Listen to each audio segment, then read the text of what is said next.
누가 강한 자입니까? 누가 강한 자입니까? 라는 말씀으로 여러분과 은혜를 나누길 원합니다. 제가 어떤 책을 보니까요, 어느 할아버지의 평범한 이야기라고 하는 책이 있더라고요.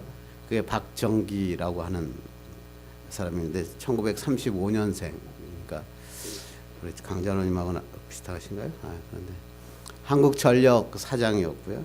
그 다음에 대한육상경기연맹의 회장이었던 사람, 할아버지죠. 이 할아버지가 자기가 이제 마지막에 은퇴하고 나서 자기가 자기 손주들에게 들려주고 싶은 이야기를 한번 글로 써야겠다. 그래가지고 쓴 게 어느 할아버지의 평범한 이야기라는 얘기입니다. 1989년도에 출간을 했는데 그때는 그냥 아무도 그냥 몇몇 사람에게 읽혀주고 말았는데 갑자기 2010년에 와서 갑자기 이 책이 베스트셀러가 됐어요. 그래서 이 박정기라고 하는 정말 이제 나이가 많고 또 그런 사람이 자기 손자들에게 10가지 주제를 가지고 야, 이렇게 살았으면 좋겠다. 뭐 사람은 근본을 생각하자. 마음을 닦아라. 인생은 즐겁게 살아야 된다. 이렇게 하면서 10가지 주제를 가지고 아주 그냥 담백하게 써놨더라고요. 그 2장을 보니까 이렇게 써 있었어요. 제가 읽어볼까요? 세상은 강자만이 살아남는다. 자연의 법칙은 강한 것이 미덕이고 약한 것은 악덕이다.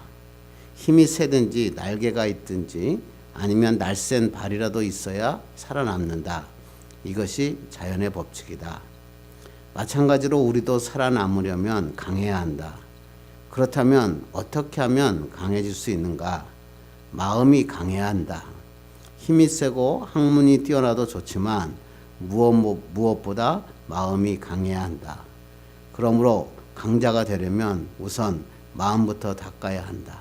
마음이 약하면 강자가 될 수 없다. 이 사람이 이제 80이 넘어서 자기 인생을 쫙 돌아보니까 강한 자가 되는 첫 번째 방법이 뭐냐면 마음이 강한 자가 되는 게 진짜 강한 자가 된다라고 인생 경험담을 자기 손주들에게 또 사람들에게 전해주는 것입니다. 동물의 왕국에 가서도 보면요. 약한 것, 강한 자가 약한 동물을 잡아먹는 장면을 우리는 굉장히 많이 볼 수 있죠. 이것을 우리는 정글의 법칙이다. 이것을 갖다가 생존의 법칙이라 그럽니다. 뭘까요? 약육강식. 약한 자는 강한 자의 밥이 될 뿐이다. 이런 얘기죠. 그래서 영화들이 굉장히 유행했던 영화들이 뭐예요? 엑스맨, 슈퍼맨, 600만 불의 사나이, 뭐 원더우먼, 이 모든 것들이 뭐예요? 강한 자를 대상으로 그들이 영화를 많이 만들어서 그 영화들이 히트를 쳤습니다. 그런데 언제부턴가 이 강한 자의 중심에서 바뀌어가고 있습니다. 지금 우리 영화 중에서 제일 흥행하고 있는 게 뭐죠? 택시 운전사. 강한 자가 아닌 자가 이제 사회의 주인공이 되고 있습니다. 기업도 과거에 성공하는 기업들을 보면 강한 자가 살아남는다. 그렇게 했어요. 여러분이 너무나 잘 알만한 국내 대기업의 한 회장이 1993년에 신경영 선언을 하죠. 뭐라고 하냐면 마누라와 자식만 빼고 다 바꾸라. 아주 놀라운 기업이 성장하게 됩니다. 20년 후에 2013년에 이렇게 다시 이야기합니다. 지난 성공은 잊어라. 강한 자만이 살아남는다. 강한 기업이 되자. 그래서 강한 기업을 외쳤습니다. 그래서 우리나라 세계 반도체 시장을 휘어잡는 강한 기업이 됐습니다. 그런데 이렇게 강한 기업을 외쳤던 자가 지금은 뭐예요? 어려움에 처해 있는 것 여러분 너무나 잘 아실 겁니다. 그래서 사람들은 갑자기 이런 단어를 많이 씁니다. 강한 자가 살아남는 것이 아니라 살아남는 자가 강한 자다. 이게 어디서 나온 얘기죠? 하얀 거탑이라고 하는 드라마에서 이야기를 했는데 이게 사람들에게 마음을 심금을 울려서 거기에서 나올 때부터 영화에서 뭐 이 단어들이 굉장히 많이 영화에 쓰입니다. 강한 자가 살아남는 게 아니라 살아남은 자가 강한 자이다. 이경규라고 하는 사람은 이걸 보고 남자의 자격인가요? 거기서 이렇게 얘기했대요. 강한 자가 살아남는가? 살아남은 자가 강한가? 아니다. 뭐예요? 끝까지 참는 자가 강한 자이다. 그러니까 자기가 그 개그맨으로서 성공할 수 있던 방법은 뭐예요? 끝까지 자기가 견뎠다, 참았다 이렇게. 세상에서 강한 자의 조건이 바뀌고 있는 것입니다. 힘센 자에서 살아남는 자로, 살아남는 자에서 견디는 자로 바꾸어지고 그 사람들이 바로 강한 자가 된다. 저는 이것을 보면서 이렇게 생각했습니다. 그러면 신앙에서 강한 자는 어떤 자일까? 하나님은 어떤 자를 강한 자라고 성경은 이야기하고 있을까? 생각해 봤습니다. 그런데 오늘 로마서에 보니까, 오늘 본문에 보니까 로마 교회에 두 사람의 부류가 있었습니다. 세상적으로 강한 자인 로마인, 이방인들이 있었고, 세상으로는 약자이지만 믿음으로, 즉 전통적인 믿음을 갖고 있었던 유대인이 사이에서 로마 교회를 이끌고 있었는데, 이 교회에 갈등이 있었습니다. 로마인들은 권력과 돈을 가지고 자유로운 신앙을 생활을 하려고 노력했고, 유대인들은 뭐냐면 세상으로는 약한 자지만 나는 율법을 지키는 자다, 그렇게 해가지고 신앙적으로 서로 대립하고 있는 것입니다. 그들의 생활 방식, 특히 먹는 거, 고기를 먹어야 되느냐 먹지 말아야 되냐. 그때 고기는 뭐냐면 다 우상의 제물로 드렸던 물건이 다 정육점에서 팔았거든요. 그러니까 그건 우상의 제물로 드렸기 때문에 먹지 말아야 된다, 유대인들의 얘기였고, 로마인들은 뭐냐면 야, 우리는 믿음으로 이제 깨끗해졌으니까 왜 우상으로 드렸던 고기든지 어든지 뭐 마음껏 먹으면 좋지 않느냐, 이렇게 얘기한 거예요. 또 안식일에 대해서 안식일을 어떻게 지킬 것인가. 안식일이 주일로 바뀌었지만 주일을 안식일의 그 율법대로 관례대로 지키려고 하는 그 있었는가 하면, 로마인들은 뭐냐면 우리는 그 유대인의 전통과 관습을 따를 필요가 없다고 생각한다. 우리는 우리가 하나님 예수님이 주신 그 법칙만 따르면 된다. 그래가지고 매일 서로가 만날 때마다 자기들의 강한 힘을 위하여 세상의 강한 힘을 가지고, 어쩌면 자기 신앙의 율법의 강한 힘을 가지고 서로 맨날 대립한 것입니다. 그래서 오늘 사도 바울이 오늘 본문에서 이렇게 얘기합니다. 야, 누가 그러고 누가 옳은지 판단하지 말고 서로를 좀 받아들여라. 서로를 이해해라. 진정한 강한 자는 뭐냐면 서로를 비판하는 자가 아니라 서로를 받아들이는 자가 바로 신앙 안에서 강한 자다, 이렇게 얘기합니다. 그리고 이 서로를 받아들이면서 서로가 덕을 세우고 교회를 세우는 하나님의 사람이 되어라. 그리고 하나님께 영광을 돌리는 사람, 그것이 바로 강한 자다, 이렇게 사도 바울이 오늘 본문을 통해서 말씀하고 있는 거예요. 그래서 오늘 본문을 통해서 어떤 사람이 정말 믿음 안에서 강한 자인가, 이 말씀을 통해서 은혜 받기를 주님의 이름으로 축원합니다. 여러분은 오늘 말씀을 들으면서 어떤 사람이 강한 사람이라고 생각하십니까? 육체적인 강한 사람, 추성훈, 김동현, 뭐 UFC 챔피언, 뭐 이런 사람들이 참 강한 자죠.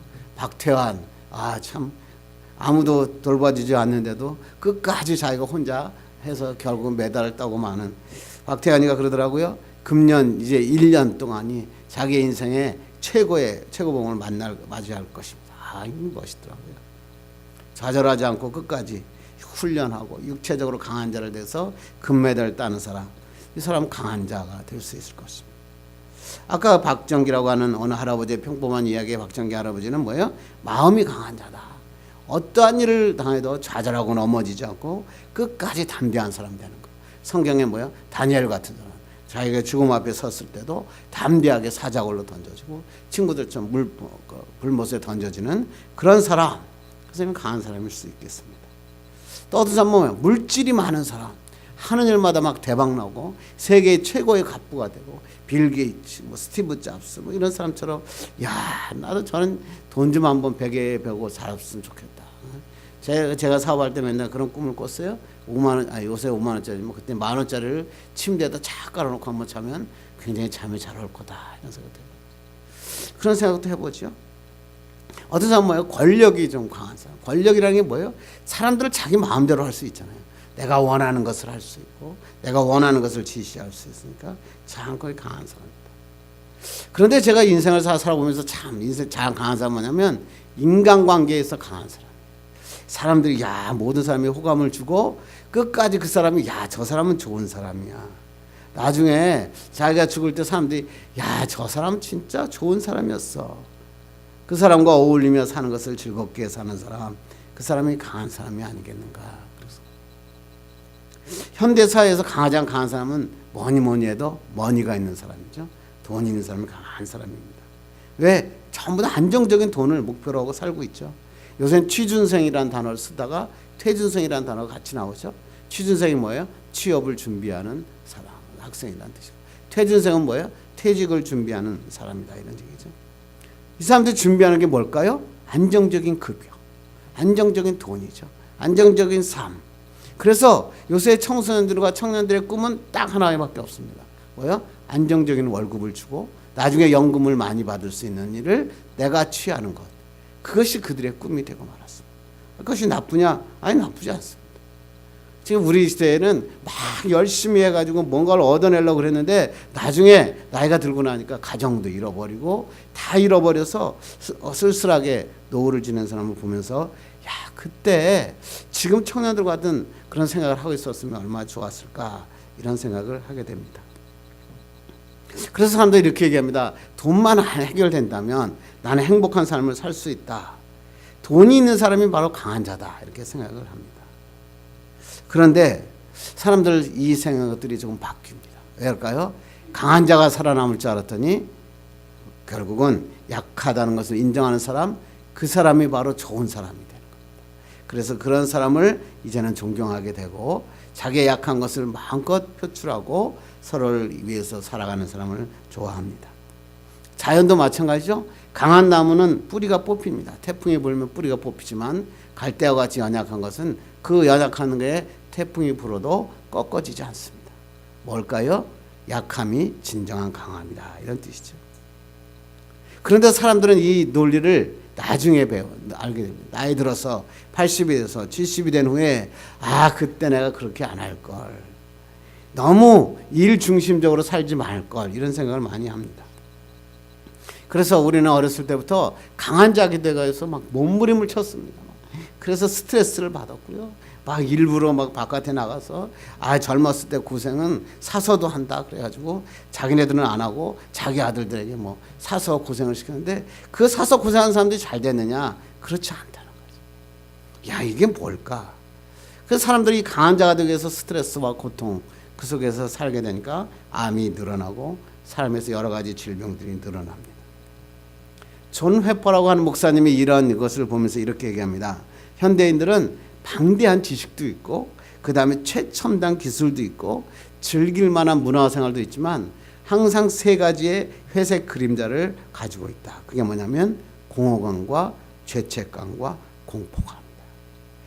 아무리 애써도 나기가 아무것도 이룰 수 없다는 것을, 공허하다는 것을 알게 되는 거예요. 그게 어떤 사람은 일찍 아는 사람이 있고 어떤 사람은 나이가 들어서 허무하다, 허무해, 헛되도다, 공허감이 막 몰려오는 거죠. 어떤 사람은 뭐냐면 내가 이렇게 아무리 애써봐도 미래 문이 열리지 않는구나, 나의 미래는 어떻게 될 것인가, 죽음밖에 없지 않겠냐. 그래서 막 공포감을 가지고 살죠. 결국은 죽음을 선택하고 맙니다.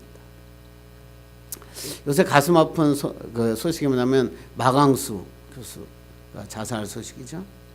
우리 때 정말 세상을 떠들썩했습니다. 정말 그때 나는 야한 여자다가 아마 안 읽어본 사람 거의 없을 정도로 히트를 쳤고요. 그 1992년에는 뭐냐면 즐거운 살아라고 하는 책이 나왔는데 이 책이 외설 논란으로 완전히 그렇다는 거죠. 글쎄 그때 이 책 한 권 썼다고 뭐냐면 사람을 갖다 긴급 체포해요. 이 마강수 교수가 TV에도 나와서 이야기했는데 갑자기 마강수 교수가 그 수갑을 차고 그걸 하고 죄수복을 입고 재판전에 서러트는 그 모습 여러분 기억나십니까? 징역 8월, 집행유예 2년. 이 즐거운 사라가 한국에서는 그 작가가 긴급 체포되고 징역 8월을 맞았는데 글쎄 일본에서는 즐거운 사라가 베스트셀러가 됩니다. 외설 논란이 퍼지다 보니까 연세대학교에서 면직당하죠. 그리고 자기 와이프하고는 이혼당합니다. 다시 이 사람이 다시 복직은 했지만 그 모든 교수들이 저 사람은 외설 교수다 그래가지고 왕따를 당하고 나중에 강의 자리도 거의 얻지 못하고 그래서 겨우 퇴직을 하게 됐는데 외설 논란 때문에 명예교수에서 탈락합니다. 그래서 이 마강수라고 하는 교수가 자기가 평생 자기가 이 삶에서 어떻게 헤어날 방법을 못 찾고 계속 우울증에 시달리고 약을 먹다가 누나가 없는 사이에 자기가 목을 메고 죽고 말죠. 자식도 없고 아무도 없어서 대강고등학교 후배들이 그 마강수 교수의 그 장례식을 거치고 목사님이 나와서 장례하는 것을 보면서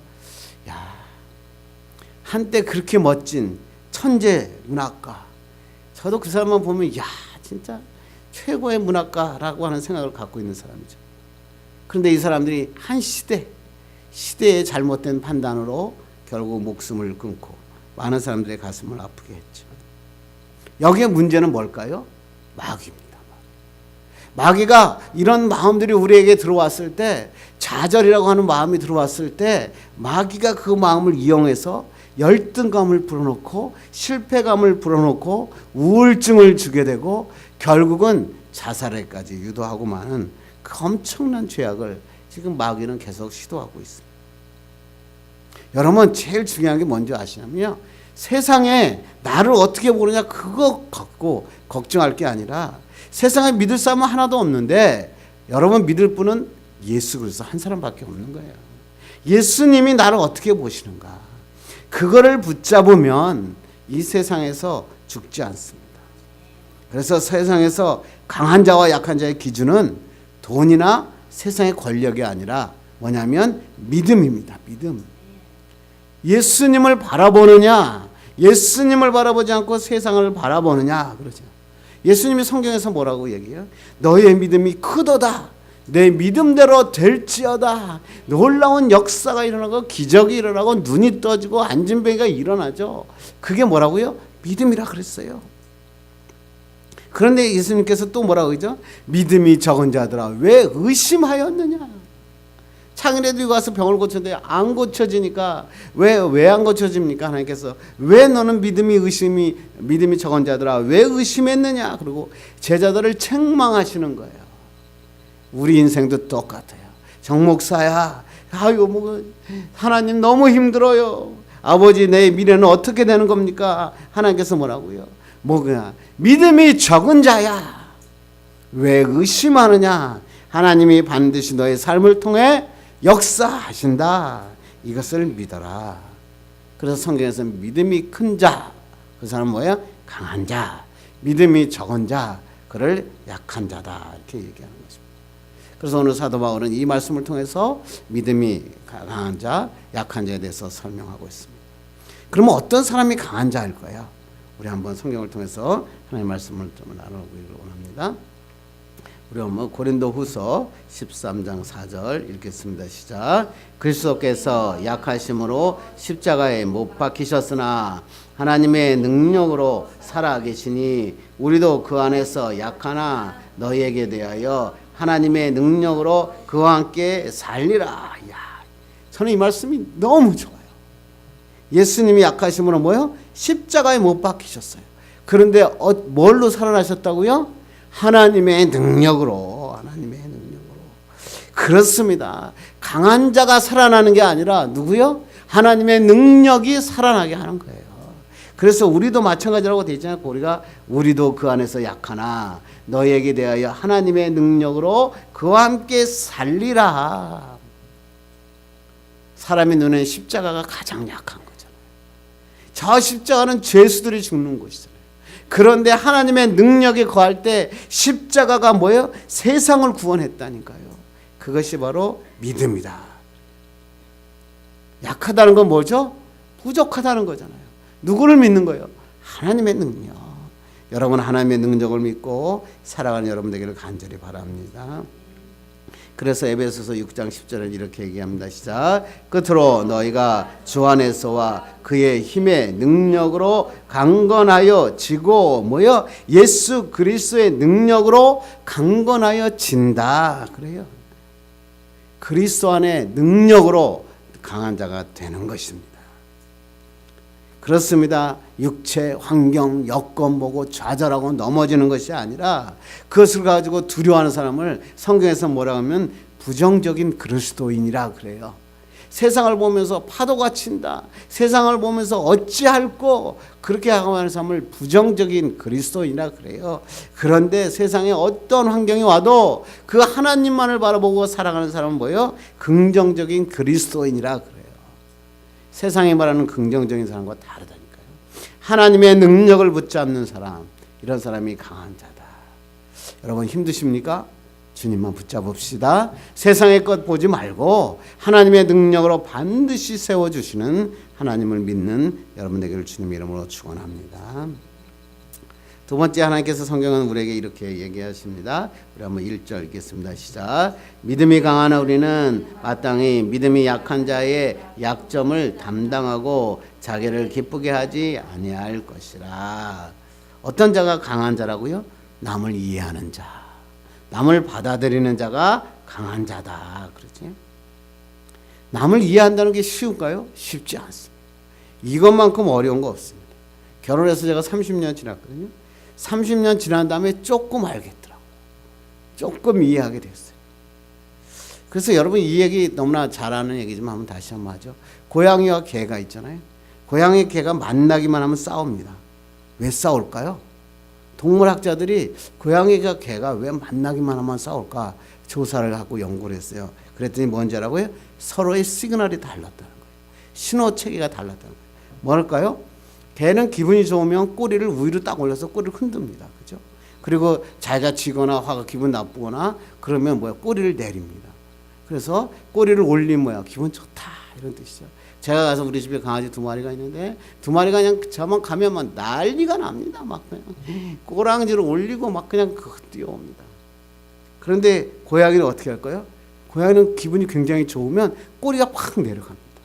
그러다가 싸움을 하려면 뭐예요? 꼬랑지를 확 세워가지고 싸웁니다. 그래서 개와 고양이는 전혀 다른 문화를 가지고 있고 다른 신호 체계를 갖고 있는 거예요. 그래서 개하고 고양이가 딱 만나면 개가 고양이에게 얘기합니다. I like you. 나는 당신이 좋아요. 그리고 고양이한테 딱 달려가는데 그때 개의 꼬리가 어디로 가죠? 위로 쫙 올라가가지고 고양이를 딱 쳐다보면서 I like you 그러는 거예요. 그러니까 고양이가 딱 보니까 뭐라 그래요? 저게 처음 만났는데 나한테 뭐라고요? 싸움을 걸잖아요. 그러니까 고양이가 그대로 와서 싸움을 팍 거는 거예요. 그 꼬랑지를 내리고 꼬랑지를 올리고 막 싸우니까 개가 뭐예요? 왜 갑자기 나를 밝히지? 그러면서 물기 시작하는 거예요. 그러니까 고양이는 날아가죠. 왜 그럴까요? 시그널이 다른 거예요. 문화가 다른 거예요. 그래서 고양이하고 개를 아주 어렸을 때부터 같은 곳에서 키우면요 문화가 같거든요. 걔네들이 시그널이 똑같아져요. 그래서 그때부터 고양이 개는 안 싸웁니다. 그런데 각자가 살던 고양이와 개들은 만났다 하면 싸웁니다. 얘들이 나쁜 애들이 아니라 고양이는 개는 좋다고 손을 들고 헐럭헐럭거리고 꼬랑지를 드는데 고양이는 뭐냐 싸우라고 하는 줄 알고 싸우다 보니까 맨날 싸우는 거예요. 마찬가지로 인간도 마찬가지예요. 남이 어떤 생각이 어떤 문화를 갖고 있는지 이해하지 못하면 결혼 생활도 힘들고요. 남에게 어려움이 옵니다. 결혼한 지 30년 동안 서로 따로 있다가 만났으니까 문화가 다르잖아요. 치약 짜는 법도 다르고 화장실 쓰는 방법도 다르고 다 다른데 그것을 이해하지 않으면 싸움이 나는 거다. 그래서 여러분 한때 유행했던 책 여러분 너무나 다 읽어봤겠죠. 존 그레이의 뭐야? 화성에서 온 남자, 금성에서 온 여자. 남자와 여자는 온 곳이 다르다. 별이 다른 세계에 왔다. 그래서 생각과 사고를 다르니까 이해하지 않으면 표현하는 방법을 찾지 않으면 그걸 모른다. 사람은 남자들은 뭐야? 스트레스를 받으면 동굴 속에 들어가서 조용한 곳에 있으면 스트레스가 풀린다 그러잖아요. 근데 여자들은 동굴 속에 들어가면 스트레스가 더 쌓인대잖아요. 사람들 있는 곳에 막 나와서 떠들어야 여자들은 스트레스가 풀린다. 마찬가지입니다. 신앙생활도 마찬가지죠. 서로가 다른 생각과 태도를 갖고 있어요. 그래서 어떤 사람은 오랫동안 어느 정파에서 믿음 생활을 했기 때문에 이렇다. 그렇다고 뭐 성경을 다 아는 것도 아니고. 그러니까 막 와닿으면 싸우게 되죠. 그때 이것을 서로 인정할 때 오늘 사도 바울이 뭐예요? 서로 인정해라. 이해해라. 이런 얘기죠. 칭찬은 고래도 춤추게 한다. 여러분 너무나 유명한 거니까 다시 얘기하죠. 그 고래쇼가 막 하고 웨스 킹슬리라고 하는 주인공이 고래쇼가 딱 끝났는데 너무 고래쇼가 잘하니까 조련사에게 물어봤습니다. 아니 고래들이 어떻게 이렇게 쇼를 잘할 수 있습니까? 그랬더니 조련사가 3가지 얘기를 하죠. 이 고래들에게 이 쇼를 하기 위해서는 3가지를 하는데 첫째가 뭐예요? 고래와 신뢰를 쌓기 전까지는 어떤 훈련도 하지 않는다. 그래서 고래를 딱 들여다놓고는 고래하고 같이 이렇게 다닙니다. 두 번째는 뭐랄까요? 훈련을 할 때 고래가 잘하는 게 뭔가를 항상 파악한다. 야, 이 고래가 뭘 잘하나? 덤블링을 잘하나, 뛰는 걸 좋아하나. 그 다음에 세 번째는 뭐예요? 잘하는 것을 칭찬합니다. 이것만 하면 계속 칭찬하고 먹이를 주면서 막 칭찬합니다. 그때부터 막 그냥 이 고래가 쇼를 하게 됩니다. 무슨 말을 하려고 이 사람이 이 책을 썼을까요? 사람들은 칭찬하면 잘할 수 있다. 그래서 항상 칭찬하는 사람이 주라. 벌 주지 마라. 그런데 사람들은 어떤 사람이냐면, 야, 고래가 못하는 걸 지적하고 난 다음에 필요 없으니 고기로 팔아라. 사람들에게도 자꾸만 지적합니다. 너는 그걸 못해. 자기 부모들도 자기 아들한테 그러는 겁니다. 너는 왜 아침에 이렇게 늦게 일어나니? 너는 왜 아침에 그걸 못하니? 그걸 못하니? 그걸 못하니? 그래서 처음부터 아침에 일어나면서 잘 때까지 아들에게 못한 것만 지적하다 보니까 아들이 부모 보기를 싫어하는 거예요. 아, 부모는 뭐 맨날 뭘 못했다 그러거든. 뭐라고요? 칭찬하라. 잘 되는 거. 그래서 이 모든 것, 하나님 예수님께서 뭐예요? 우리 잘못한 것만 지적해서 우리 이것에 못 있죠. 하나님도 우리의 죄악까지도 약점까지도 다 짊어지셨잖아요. 이렇게 서로 이해하고 감싸주는 자가 강한 자다. 이런 자 되기를 주님 이름으로 축원합니다. 또 2절은 이렇게 얘기합니다. 읽겠습니다. 시작. 우리 각 사람이 이웃을 기쁘게 하되 선을 이루고 덕을 세우도록 가르치니라. 덕을 세우는 자가 강한 자다. 덕을 세운다는 뜻이 여기 보니까 오이코 도메오 이라는 뜻인데, 직역을 하니까 건축하다, 집을 짓다. 그러니까 오늘 성경에서 덕을 세운다는 뭐냐면 교회를 일으켜 세우는 사람. 강한 사람은 뭐냐면 교회를 일으켜 세우는 사람이다. 다른 사람과 신앙생활을 해서 그 사람들에게 선을 베푸고 그 사람들과 함께 교회를 세워 나가는 사람, 그 사람이 바로 하나님은 강한 자다. 카터 대통령이 퇴임하고 난 다음에 하는 운동이 헤비타트 운동이죠. 헤비타트 운동이 뭐예요? 가난한 자들에게, 집 없는 자에게 집을 줘주는 거죠. 그 사람이 막 카터 대통령이 망치를 직접 들고 가서 망치를 하고 드라이버를 들고 그러잖아요. 그 사람이 망치를 들고 있는 카터에게 집을 왜 이렇게 짓고 난 다음에 소감이 어떠십니까? 물어봤다 그러죠. 그랬더니 카터 대통령이 이렇게 얘기합니다. 나는 한 채의 집을 지을 때마다 단순한 빌딩을 진 게 아니라 한 사람의 인생을 세워주는 것을 보게 되었다. 자기는 집 한 채를 짓는 게 아니라 한 사람의 인생을 세워주는 일을 하고 있다. 그러니까 카터는 죽을 힘을 다해서 그 일을 하는 거예요. 이게 바로 하나님의 사람이다. 그렇습니다. 하나님의 인생은 뭐예요? 남을 비판하고 남을 험담하는 자가 아니라 서로를 세워주고 서로 신앙 안에서 교회를 세워가는 사람, 그 사람이 바로 하나님은 강한 자다. 한국교회 유명한 사건 아시죠? 한국교회 큰 교회예요. 이 교회가 교회당을 건축하고 난 다음에 교회가 둘로 쪼개졌어요. 왜 쪼개진 줄 아십니까? 커튼 색깔 때문에 쪼개졌어요. 어떤 한 사람은 커튼을 이 색깔로 하자 그랬더니 아닙니다. 왜 커튼을 그 색깔로 하십니까? 교회니까 이런 색깔로 해야 됩니다. 아무것도 아닌데 그게 싸움이 돼가지고 교회가 둘로 쪼개져서 그랬어요. 그래서 사람들은 각자 커튼에 맞는 교회를 세웠겠죠. 정말로 중요한 건 뭘까요? 하나님의 신앙의 공동체는 덕을 세우는 겁니다. 서로가 하나가 되어 서로 덕을 넘치고 선을 향하는 그런 사람이 강한 자다라고 얘기하는 것입니다. 그다음 6절 보겠습니다. 시작. 한 마음과 한 입으로 하나님 곧 우리 주 예수 그리스도의 아버지께 영광을 돌리게 하려 함이라. 마지막으로 하나님께서 강한 자는 어떤 자라고요? 하나님께 예수 그리스도의 아버지께 영광을 돌리는 사람이다. 신앙이라는 게 뭘까요? 돈 좋습니다. 건강 좋습니다. 시간 좋습니다. 달란트 좋습니다. 이걸 가지고 뭘 하는 사람이에요? 하나님께 영광을 돌리는 사람이에요. 이 사람을 그리스도인이라 그래요. 세상 사람하고 다르죠. 그런 자에게 하나님은 어떤 일을, 놀라운 일을 하실까요? 13절 보겠습니다. 시작. 소망의 하나님이 모든 기쁨과 평강을 믿음 안에서 너희에게 충만하게 하사 성령의 능력으로 소망이 넘치게 하시기를 원하노라. 에어컨 좀 켜십시오. 성령의 능력으로, 소망의 하나님이 뭐예요? 성령의 능력으로 소망을 넘치게 하신다. 소망이란 뜻이 영어로 하면 뭐예요? 비전입니다. 비전. 그러니까 비전의 하나님이 우리에게 비전을 가지고 살게 한다. 어떤 사람이? 성령의 능력으로. 그래서 우리가 성령의 능력이 있는 사람을 비전을 갖고 있는 자다. 비전 메이커다. 이렇게 얘기하죠. 비전을 갖고 있는 사람은 어떻게 해요? 기도하게 돼요. 왜? 비전이 있으니까.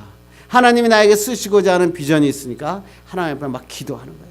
막 무릎을 꿇는 거예요. 그리고 하나님의 말씀을 깨닫고 막 순종하는 거예요. 최선을 다하고 나중에 그 뜻을 이루어가는 것입니다. 그게 바로 그리스도인이죠. 유명한 비전의 법칙 이야기 여러분 너무 잘 아니까 한번 얘기할까요? 사막의 펌프 얘기. 그게 바로 비전의 법칙 얘기죠. 사막에 갔더니 펌프가 있었는데 펌프에 물 한 주머니가 물 한 덩어리가 있었습니다. 비전이 있는 사람과 비전이 없는 사람의 차이는 비전이 없는 사람은 거기서 그 물을 자기가 먹고 죽습니다. 많은 세상 사람들이 이렇게 살죠. 내가 지금 갖고 있는 것, 이 물 한 덩어리를 내가 먹고 죽습니다. 소망을 갖고 있는 사람, 비전을 갖고 있는 사람은 그걸 뭐예요? 그 물을 마중물로 펌프에 집어넣습니다. 그리고 펌프를 움직입니다. 그랬더니 펌프에 뭐예요? 물이 가득 흘러 넘치게 되는 거예요. 자기도 살고 다른 사람도 살리는 놀라운 일을 일어나죠. 이것을 우리는 뭐라 그래요? 비전의 법칙이다. 여러분은 여러분의 펌프, 여러분에게 물 한 바가지를 먹고 마시고 써버리고 마십니까? 아니면 마중물로 쓰십니까? 하나님의 소망을 갖고 있는 사람은 이런 소망을 갖고 비전을 가지고 살아갑니다. 사람들은 세상의 사람들은 똑똑한 사람이 이끌어간다. 그래서 성경에 여러분 책에 2080의 법칙, 1%의 법칙 이런 얘기 하죠. 그런데 그렇지 않습니다. 세상은 똑똑한 사람이 이끌어가는 게 아니라 세상은 기도하는 사람이 이끌어갑니다. 그게 바로 하나님의 말씀입니다. 하나님께서는 기도를 통해서 하나님의 소망을 깨닫게 하시고 성령의 능력으로 이 소망을 가지고 살아가는 것입니다. 이런 하나님의 축복의 사람을 우리는 그리스도인이라고 하는 것입니다. 이제 말씀을 맺으려고 합니다. 여러분 오늘 예배하는 여러분이 모두 다 강한 자가 되기를 주님의 이름으로 축원합니다. 그렇게 하기 위해서 뭐예요? 그리스도 십자가 안에서 약한 자가 되어야 돼요. 나는 할 수 없으니 주님의 능력으로 살게 하여 주옵소서. 내가 이 어려움과 환난을 주님의 능력으로 이겨내게 하여 주옵소서. 매달릴 때 여러분의 하나님의 놀라운 축복의 역사가 일어납니다. 남을 이해하고 남의 덕을 세우고 하나님께 영광을 돌리는 멋진 그리스도인 되기를 주님의 이름으로 축원합니다. 기도하겠습니다. 하나님